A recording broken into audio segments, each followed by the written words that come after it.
Assalamualaikum warahmatullahi wabarakatuh. Perkenalkan, saya Rizky Inaya dengan NIM 235505213, mahasiswa dari Universitas Putra Bangsa, Fakultas Ekonomi dan Bisnis dari kelas 2 MJE. Tugas ini dibuat untuk menyelesaikan tugas UAS mata kuliah pengantar bisnis dengan dosen pengampu, Bapak Andrea Baswaro Palesto, S.Part M.Part. Di sini saya akan mempresentasikan mengenai manajemen informasi bisnis. Apa sih yang dimaksud dengan manajemen informasi bisnis? Yuk ke slide selanjutnya. Nah, jadi manajemen informasi bisnis adalah sesuatu yang direncanakan untuk mengumpulkan, menyimpan, dan menyebarluaskan data berupa informasi yang dibutuhkan untuk melaksanakan berbagai fungsi manajemen. Selanjutnya ada dampak teknologi sebagai pendorong perubahan bisnis. Yang pertama ada dampak pada biaya operasi. Teknologi dapat membantu mengurangi biaya operasional dengan memperkenalkan otomatisasi proses, penggunaan cloud computing untuk mengurangi biaya infrastruktur dan efisiensi energi melalui teknologi yang lebih efisien. Yang kedua ada mengamankan informasi sensitif. Teknologi juga memainkan peran penting dalam keamanan informasi dengan adopsi solusi keamanan seperti enkripsi data, firewall yang canggih, dan pengelolaan akses yang ketat untuk melindungi data sensitif dari ancaman siber. Yang ketiga ada peningkatan proses komunikasi.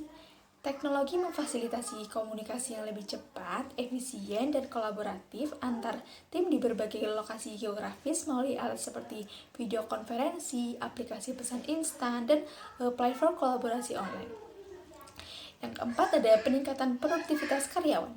Dengan menggunakan teknologi yang tepat seperti perangkat lunak, manajemen proyek, alat analisis data untuk mengambil keputusan yang lebih baik, dan aplikasi produktivitas, perusahaan dapat meningkatkan produktivitas karyawan secara signifikan.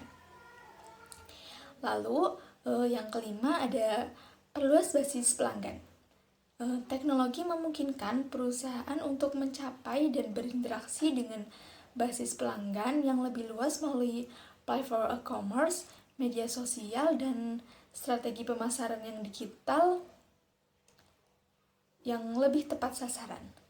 Yang keenam ada pekerjaan dengan lebih mudah dan hemat waktu. Implementasi teknologi dapat menyederhanakan tugas-tugas rutin dan peningkatan efisiensi waktu seperti otomatisasi administrasi, manajemen investasi otomatis, dan sistem pembayaran digital cepat. Dengan memanfaatkan teknologi secara efektif, perusahaan dapat tidak hanya meningkatkan efisiensi operasional dan produktivitas, tapi juga memperluas pangsa pasar melalui informasi bisnis dan meningkatkan keamanan informasi yang semuanya berkontribusi pada pertumbuhan dan berkelanjutan bisnis mereka. Selanjutnya ada akses informasi dalam lingkup kegiatan bisnis. Yang pertama ada analisis pasar, yaitu mengumpulkan data tentang tren pasar, perilaku konsumen, dan pesaing untuk menginformasikan strategi bisnis. Yang kedua ada keuangan, yaitu memantau arus kas, laporan keuangan, kinerja investasi untuk mengambil keputusan yang tepat. Yang ketiga ada operasional, yaitu memantau operasional, pengelolaan rantai pasokan, dan proses produksi untuk meningkatkan produktivitas. Yang keempat ada teknologi, yaitu mengakses informasi tentang perkembangan teknologi untuk inovasi produk dan layanan. Yang kelima ada hukum dan peraturan, memahami kepatuhan terhadap regulasi bisnis dan peraturan pemerintah yang berlaku. Yang keenam ada sumber daya manusia, yaitu memantau kinerja karyawan, kebutuhan pelatihan, dan strategi manajemen. Selanjutnya ada meningkatkan proses manajemen melalui sistem informasi bisnis. Yang pertama ada integrasi data, yaitu mengintegrasi data dari berbagai sumber ke dalam satu platform untuk memastikan konsistensi dan keakuratan informasi. Yang kedua ada analisis data, yaitu menggunakan analisis data untuk mendapatkan wawasan mendalam tentang kinerja bisnis, tren pasar, dan perilaku konsumen. Yang ketiga ada perilaku yang lebih baik, yaitu menggunakan sistem informasi bisnis untuk menghasilkan laporan yang lebih akurat, terstruktur, dan mudah dipahami oleh para pemangku kepentingan.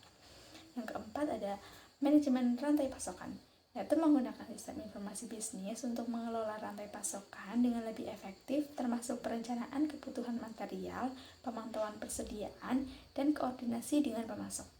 Yang kelima, ada peningkatan kolaborasi, yaitu memfasilitasi kolaborasi antar tim dan departemen dengan menggunakan sistem informasi bisnis untuk berbagi informasi dan pengetahuan secara lebih efisien. Selanjutnya ada sumber daya komunikasi dan informasi dalam bisnis.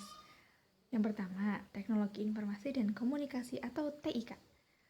Ini mencakup infrastruktur, perangkat keras dan perangkat lunak yang digunakan untuk mengelola dan mentransfer informasi. Yang kedua, ada sistem manajemen informasi. Sistem ini dirancang untuk mengumpulkan, menyimpan, dan mengelola data bisnis secara efisien. Yang ketiga, ada database dan penyimpanan data. Database digunakan untuk menyimpan data bisnis yang penting seperti informasi pelanggan, transaksi keuangan, dan data operasional lainnya. Yang keempat, ada alat kolaborasi dan proyek. Ini termasuk aplikasi dan platform yang memungkinkan kolaborasi tim secara efisien terlepas dari lokasi geografis mereka. Yang kelima adalah alat pemasaran digital. Alat ini digunakan untuk mengelola kampanye pemasaran digital termasuk pencarian mesin, periklanan berbayar, media sosial, dan email marketing. Yang keenam ada keamanan informasi, yaitu mencakup teknologi dan kebijakan yang dirancang untuk melindungi data dan sistem informasi dari ancaman keamanan seperti pencurian data. Selanjutnya ada transformasi melalui sistem informasi.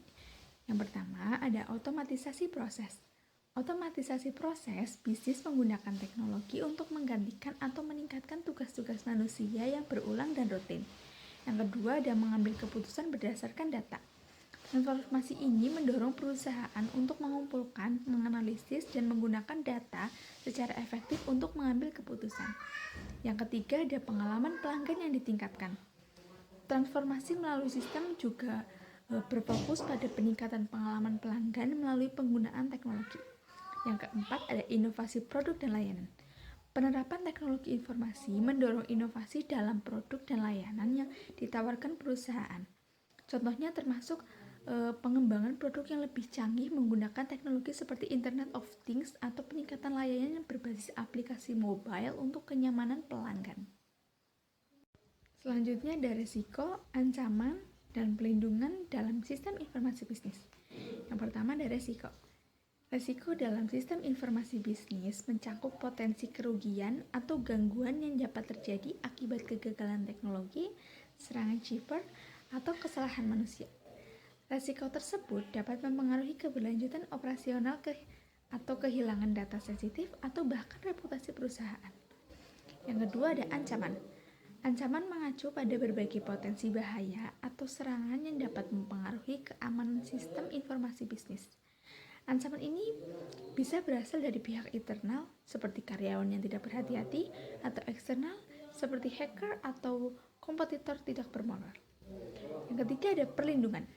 Mencakup serangkaian langkah untuk mengurangi risiko dan melindungi aset informasi perusahaan. Ini termasuk implementasi kebijakan keamanan yang ketat, penggunaan teknologi enkripsi, pemantauan jaringan secara terus-menerus, serta pelatihan karyawan tentang praktik keamanan yang baik. Di slide kali ini, saya akan membahas mengenai beberapa cara memanfaatkan kekuatan kompetitif teknologi informasi. Yang pertama dengan peningkatan efisiensi. Sistem informasi memungkinkan otomatisasi proses bisnis yang dapat meningkatkan efisiensi operasional. Yang kedua ada inovasi produk dan layanan. Dengan mengumpulkan dan menganalisis data pelanggan serta pasar, sistem informasi membantu perusahaan untuk mengidentifikasi peluang inovasi baru dan produk dan layanan. Yang ketiga ada keunggulan kompetitif. Sistem informasi memungkinkan perusahaan untuk menciptakan keunggulan kompetitif dengan cara menawarkan nilai tambah yang unik kepada pelanggan. Yang keempat ada analisis data yang mendalam.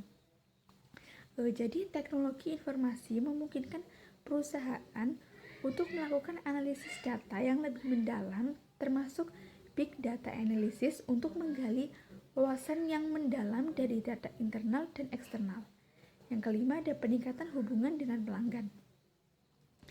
Sistem informasi mendukung perusahaan dalam peningkatan hubungan dengan pelanggan melalui personalisasi layanan berbasis data. Jadi, kesimpulan yang dapat diambil adalah manajemen informasi bisnis membantu organisasi dalam mengintegrasikan, mengelola, dan menganalisis data untuk mendukung pengambilan keputusan yang lebih baik. Dengan implementasi yang tepat, manajemen informasi bisnis dapat meningkatkan efisiensi operasional, mempercepat proses pengambilan keputusan, serta memungkinkan adaptasi yang lebih cepat terhadap perubahan pasar dan lingkungan bisnis.